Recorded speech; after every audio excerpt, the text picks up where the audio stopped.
principal marca, né, do escritório tem a ver com a gente justamente poder fazer algo sempre diferente. O Thiago traz um pouco, talvez até um pouco do avô dele, né? Eu tive a oportunidade de começar a trabalhar no estúdio do Karim Rashid. A maioria dos projetos sempre tinha alguma inovação. Eu acho que foi aonde, até quando eu conheci o Thiago, foi onde acho que ele talvez tenha se interessado em trazer essa bagagem multidisciplinar mesmo, né? Eu nunca quis ter um escritório muito grande, tipo, você trabalhar com equipes separadas dentro do escritório que fazem o processo inteiro, é mais difícil manter uma unidade, mas que sai projetos completamente diferentes. Eu acho que a gente tem uma maneira de projetar muito... Não é de fora para dentro, não parte de uma imagem. Como que as coisas vão olhar e para onde elas vão olhar para que aquilo funcione bem? O que veio primeiro foi um corte do terreno. O primeiro desenho foi isso.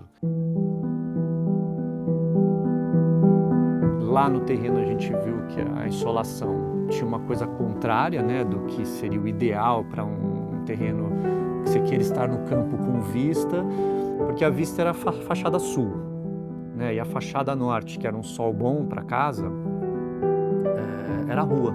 Tinha coisa que o cliente queria muito, que fosse uma casa térrea. O terreno tinha uma declividade razoável para o fundo, né? Nós, como arquitetos, a gente tenta mostrar para ele o que o terreno está oferecendo, né? É isso, como a gente tinha a coisa dos quartos virados para o norte, a gente foi caminhando, desceu um pouco aqui, e aí trouxe os quartos para essa cota aqui mais embaixo. Um peitorilzinho aqui para eles ficarem semi-enterrados, porque daí, ou seja, com uma vegetação baixa aqui, né, nem precisava ser algo muito alto, eu acabava protegendo essa vista do observador para dentro do quarto. E ao mesmo tempo aproveitava esse sol que era importante para a gente. E aí que a gente foi aproveitando o terreno e escalonando ele, né? Então fazendo uma escadaria grande, suave aqui no terreno e tendo aqui esse pavilhão que daí já era da sala, né?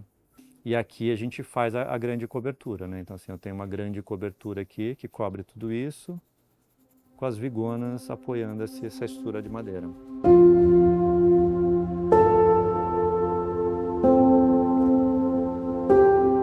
É uma casa meio que como se fosse uns bangalôs fora, né? Eu acho que esse projeto ele é uma síntese de muitos elementos, uma forma muito precisa e delicada, né? E acho que os clientes realmente tiveram uma super receptividade, assim, de fazer uma casa que você tem que sair da casa para entrar nos quartos, né? Quando você não tem parede, né, digamos assim, que essa sala é uma varanda, principalmente das áreas sociais, né? Eu acho que a gente tomou muito cuidado da escala desse espaço, sabe, para ser aconchegante, sabe, que você sente numa distância da pessoa, que seja confortável, você consiga ter uma certa intimidade. A estética brasileira que a gente traz, que é essa coisa das projeções do telhado sempre avançarem muito em relação às esquadrias, né?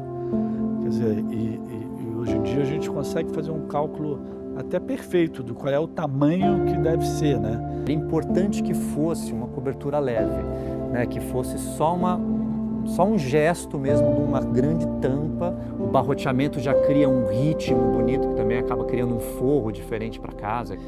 E aí as coisas começam a se encaixar. A hora que eu faço essa descida de 1,5 m, o que eu ganho com esse 1,5 m? Pô, então esse 1,5 m, se eu fizesse uma cobertura única, pô, aqui eu ganho um pé direito duplo, aqui eu ganho um pé direito mais confortável. Putz, isso vai ficar legal. Ah, mas agora a gente precisa desse sol do norte. Puta, como é que eu faço? Ah, casa pátio. Então vamos vir com o pátio, né?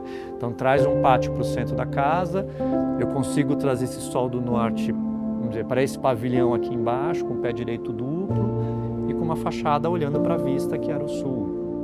Eu sou um apaixonado por madeira, né? Que quando eu vejo que há uma oportunidade de eu usar no meu projeto, eu não vou abrir mão de usá-lo. Que a gente queria esconder um pouco aquela quantidade de portas que tinham, então de alguma forma mimetizar as portas né? Naquele painel, Eu não sei, talvez foi a primeira vez que a gente pintou a madeira carbonizada e que, na verdade, todas essas ideias a gente desenvolve com um fornecedor, né? Essa madeira, eu acho que assim, para essa coisa de painel, ela tem a coisa de ser um elemento mais leve, ser um elemento mais agradável no toque, no tato, né? E aí começou o trabalho junto à oficina de marcenaria, né, que foi quem fez os painéis. Então, como que eu traria? A durabilidade da régua patinada, e aí a gente foi tentando essas tintas até chegar naquela cor. Essa casa tem algumas filosofias japonesas assim bem, né, visíveis, então a gente fez a mesa vermelha até como uma brincadeira, sabe, de trazer esse sol vermelho ali. A gente tem um ponto de cor e o resto ser praticamente muito sutil. A gente pensou muito na iluminação, que eu acho que às vezes, né, você tem a transparência do dia e à noite a casa ela se acende de uma forma que ela é muito cálida, né? Então ela é muito aconchegante, né? Talvez pra gente o principal foi realmente essa sutileza do nada ser muito em excesso, sabe? Ter essa tranquilidade do olhar e até um pouco essa simplicidade. E acho que isso vem muito da escola modernista de arquitetura, a maioria dos escritórios hoje no Brasil, né? Dessa modularidade que vai construindo quase que um ritmo e facilita muito depois na composição e nas estruturas, assim, né? Esse projeto específico que a gente está falando, ele reúne essas questões que eu estou falando que eu gosto muito, que foi um entendimento do cliente que em função de custo e de insolação e de tudo, as coisas faziam mais sentido ser assim.